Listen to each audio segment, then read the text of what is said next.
Hey guys, it's Dan. So in this video I want to talk to you about the end of serviced accommodation. So look, if you want to grow your wealth, your income and increase the amount of time off, then these are the shortcuts that can help. Welcome to the Wealth Creation Podcast. Hey everybody, Dan Latto speaking. So just saw a Facebook post just now talking about how Airbnb properties are basically going to get a license, and this is based in Scotland, but generally what happens in Scotland, the UK or England follows through with anyway. But I've been calling this out for some time now because I actually feel that serviced accommodation, short-term lets, it's been on the books for quite some time where this is going to get looked at. It's already happened in London where you can only do 90 days and you need planning permission and so on.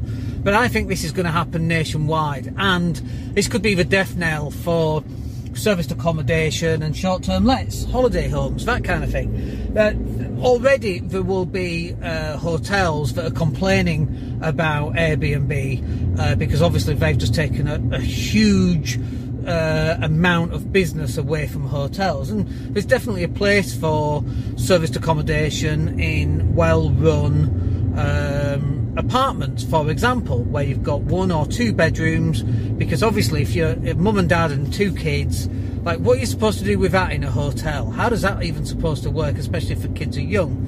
Whereas in an apartment, it makes life so much easier. So there's definitely a place for it, but to the extent that it is right now. And the other side of this is rent to rent, where people rent a 1-bed flat or a 2-bed flat from a landlord in Leeds city centre, let's say, and then they sublet that as a holiday home. Many landlords don't even know that that's what their property is being used for. I get people on rent to rent emailing me, asking me to rent my £250,000 apartment, and I'm like, well, whose training course have you been on and when? And they're like, oh, I went on this X training course 2 weeks ago.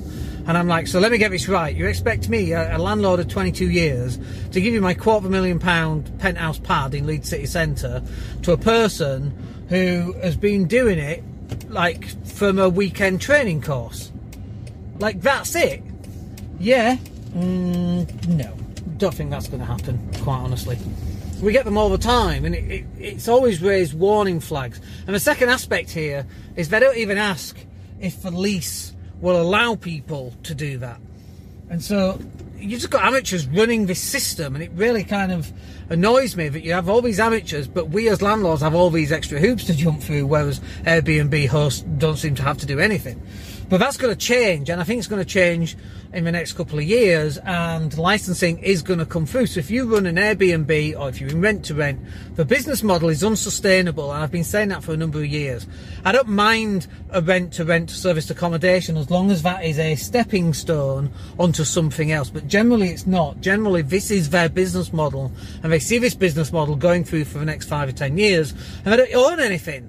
It's not a sustainable business model. Look, a sustainable business model in property is a buy-to-let. You can HMO them if you like, but I think there's been too many HMOs, and that's why Article 4's come through.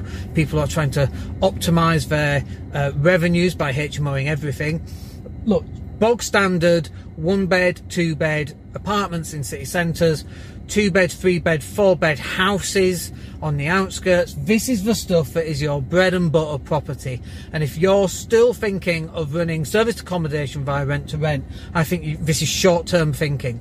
And you don't want to get into something short-term, put everything into that as much as possible, only to find the rug pulled out from underneath you. I think if you're going to do this, you do it short-term, you move the money that you make from it into deposits on buy-to-lets, and you go down the normal property route. That's what you do. You want something that's as hands-off as possible, and as we know, serviced accommodation is not hands-off. The amount of bedding that you have to wash is phenomenal, right? So you've got to start thinking about what else you're going to do. Hope that's a useful video for you. We'll catch up with you on the next one. Take care. Hey, it's Dan here. Thank you for listening. Really appreciate each and every one of you. Please click like or subscribe to the entire podcast.